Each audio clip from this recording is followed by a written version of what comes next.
नमस्कार, आप देख रहे हैं कशिश न्यूज और न्यूज रूम लाइव में आपके साथ मैं हूं दीपक कुमार। बुलेटिन की शुरुआत करते हैं बिहार के सियासी गलियारे में मची हलचल के साथ। दरअसल आरजेडी को 4 सीट विधान परिषद के मिल रहे हैं और कांग्रेस के हाथ खाली रहने वाले हैं। असल में आरजेडी खेमे की ओर से 4 प्रत्याशियों के नाम की घोषणा कर दी गई है। बड़ी खबर आपको इस समय की बता रहे हैं। 4 प्रत्याशियों में से राबड़ी देवी, अब्दुल बारी सिद्दीकी, फैसल अली और उर्मिला ठाकुर को एमएलसी चुनाव में पार्टी प्रत्याशी बना रही है। हालांकि कांग्रेस एमएलसी प्रेमचंद्र मिश्र का कार्यकाल भी खत्म हो रहा था, लेकिन कांग्रेस के सीट पर आरजेडी ने अपना प्रत्याशी दे दिया है। 6 सीट एनडीए के पाले में है, जबकि 5 सीट 11 सीटों पर होने वाले चुनाव में 5 सीट महागठबंधन को मिली है, जिसमें से 1 सीट पर माले ने अपना प्रत्याशी दिया है, तो बाकी के 4 सीट पर आरजेडी ने अपना प्रत्याशी दे दिया है।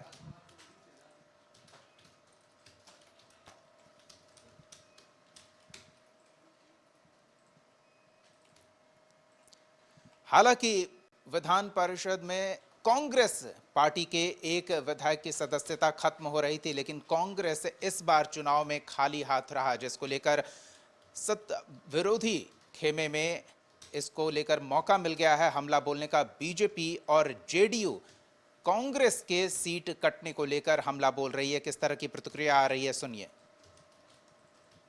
आज राजद ने सीपीआई माले के साथ मिलकर विधान परिषद की सीटों की घोषणा की। कांग्रेस को एक भी सीट नहीं मिला।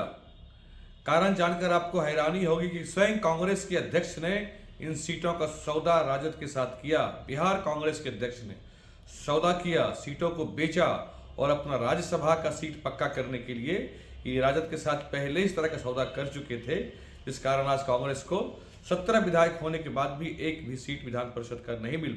बिहार में एमएलसी चुनाव के लिए महागठबंधन की तरफ से प्रत्याशियों के नाम की सूची जारी कर दी गई। एक बात बड़ी रोचक लगी, फिर से राष्ट्रीय जनता दल ने कांग्रेस पार्टी को ठेंगा दिखा दिया।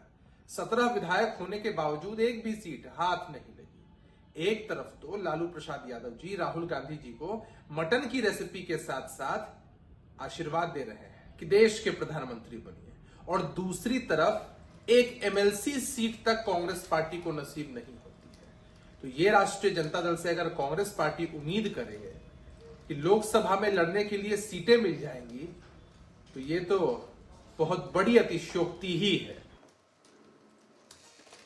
तो बीजेपी और जेडीयू को मौका मिल गया है गठबंधन में फूट डालने के लिए, गठबंधन में दरार और बड़ा करने के लिए, और इस कारण तंज कसा जा रहा है। संपादक अशोक मिश्रा हमारे साथ जुड़े हुए हैं। अशोक जी, कांग्रेस पार्टी के एक पार्षद अपना कार्यकाल पूरा कर रहे थे, इस हिसाब से एक सीट उन्हें मिलनी चाहिए थी, पर कुछ भी नहीं मिला। क्या कहेंगे, किस तरह से देखा जाए इसे? बिल्कुल, देखिए 6 मई को इनका कार्यकाल समाप्त हो रहा है। कांग्रेस के सदस्य हैं प्रेमचंद मिश्रा, यानी कि 11 सदस्यों के लिए जो चुनाव होना है बिहार विधान परिषद के लिए, जो 11 सीटें खाली हुई हैं, इन सब का कार्यकाल 6 मई को ख़त्म हो रहा है।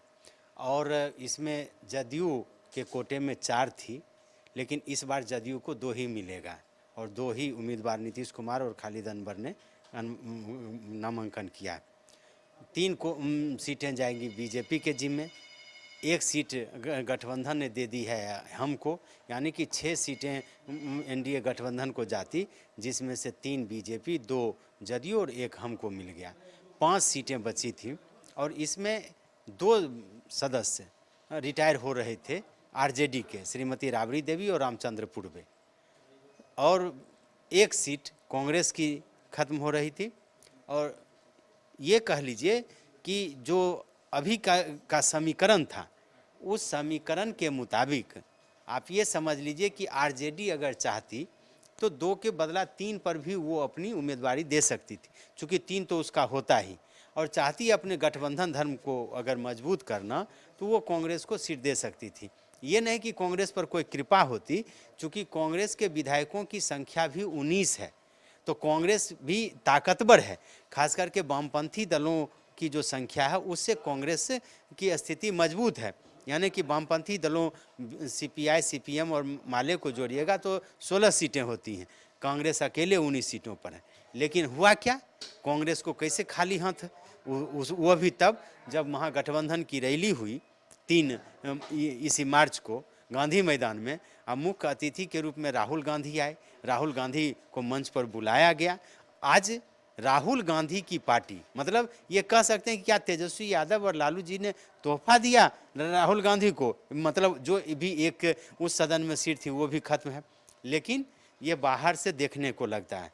आप ये देखिए कि राज्यसभा की जो सीटें खाली हुई थी अखिलेश सिंह की, तो राज्यसभा के लिए 35 वोट की ज़रूरत थी। कांग्रेस के पास केवल 19 वोट, 16 वोट का जुगाड़ करना पड़ता, जो कांग्रेस के लिए शायद संभव नहीं था। इसलिए कांग्रेस को दे दी गई राज्यसभा की सीट और उनके प्रदेश अध्यक्ष अखिलेश सिंह दोबारा फिर राज्यसभा के लिए नामित हो गए। लेकिन अब जो विधान परिषद के सदस्य ने कि कांग्रेस का एक कार्यकर्ता कोई बनता, प्रेमचंद मिश्रा का अगर रिटायर कर गए तो कोई बनते, लेकिन उनको अब मौका नहीं मिलेगा। यानी कि बिहार विधान परिषद में ऐसे ही कांग्रेस की संख्या काफ़ी कम है और प्रेमचंद मिश्रा के हटने से आप ये समझ लीजिए कि उनकी हैसियत और कम हो जाएगी और उच्च सदन में कांग्रेस की भागीदारी एकदम नगण्य हो जाएगी। लेकिन इन सब के बावजूद भी लोकसभा चुनाव सामने में है। कांग्रेस के जो नेता हैं वो नाराज़ तो हैं, लेकिन आखिर वो करेंगे क्या? अब देखना होगा कि 11 मार्च को जो नामांकन की अंतिम तिथि है, उस दिन महागठबंधन के उम्मीदवार नामांकन करते हैं। बीजेपी को 3 सीटें मिलनी है, बीजेपी की 3 सीटों पर अपनी घोषणा करेगी। लेकिन अब देखना हुआ है कि क्या कांग्रेस के जो बागी हैं, विधायक हैं, वो कुछ खेला कर सकते हैं क्या?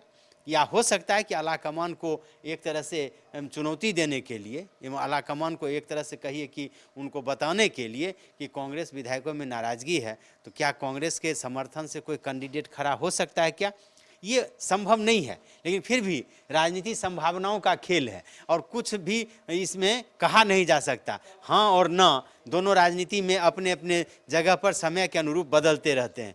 तो इसलिए 11 मार्च तक इंतजार करना पड़ेगा दीपक कि शायद कांग्रेस के सही में हाथ खाली रह गए या फिर खाली हाथ से ही कांग्रेस ने गठबंधन को कम से कम एक तरह से कहिए कि कटघरे में खड़ा कर दिया। इसके लिए थोड़ा 11 मार्च तक इंतजार करना पड़ेगा, क्योंकि अगर 11 सीटों के लिए 11 ही उम्मीदवारों का नामांकन होता है तो वैसी परिस्थिति में चुनाव की स्थिति नहीं आएगी, और चुनाव की स्थिति नहीं आएगी तो ठीक है। लेकिन अगर 12 बार कोई नामांकन कर देता है किसी दल के द्वारा और वह नामांकन अगर वैध होता है तो फिर खेला हो जाएगा। जिस तरह से खेला आपने देखा होगा कि 12 फरवरी को बिहार विधानसभा में हो गया, तो फिर खेला हो जाएगा। फिर अब जब चुनाव होगा तो फिर चुनाव में क्या होगा कोई नहीं जानता है। इसलिए सबकी नज़र और हम लोगों की भी नज़र 11 मार्च तक रहेगी कि 11 मार्च को जो नॉमिनेशन होगा उसमें दोनों गठबंधन के द्वारा जो नामांकन होगा 11 सीटों के लिए ही अगर होता है तब तो फिर चुनाव की स्थिति उत्पन्न नहीं होगी। और ये उम्मीद की जानी चाहिए, क्योंकि राज्यसभा में भी नीतीश कुमार ने इससे परहेज किया। चूँकि चुनाव होने पर क्रॉस वोटिंग की संभावना बढ़ जाती है और इसमें परेशानी बढ़ती है दलों की, तो कोई भी दल अभी रिस्क लेने की स्थिति में नहीं है, चूँकि लोकसभा का चुनाव सामने है। इसलिए 11 मार्च तक इंतजार करना चाहिए कि देखते हैं कि क्या होता है। लेकिन फिलहाल कह सकते हैं कि कांग्रेस के हाथ खाली रह गए। बहुत बहुत धन्यवाद अशोक जी। तो देखते हैं आगे क्या होता है। क्या ये नाराजगी को कांग्रेस या महागठबंधन में दरार बढ़ाने की कोशिश करने में जुटे बीजेपी और जेडीयू इसका लाभ उठा सकते हैं, या फिर 11 का हमें इंतजार करना होगा।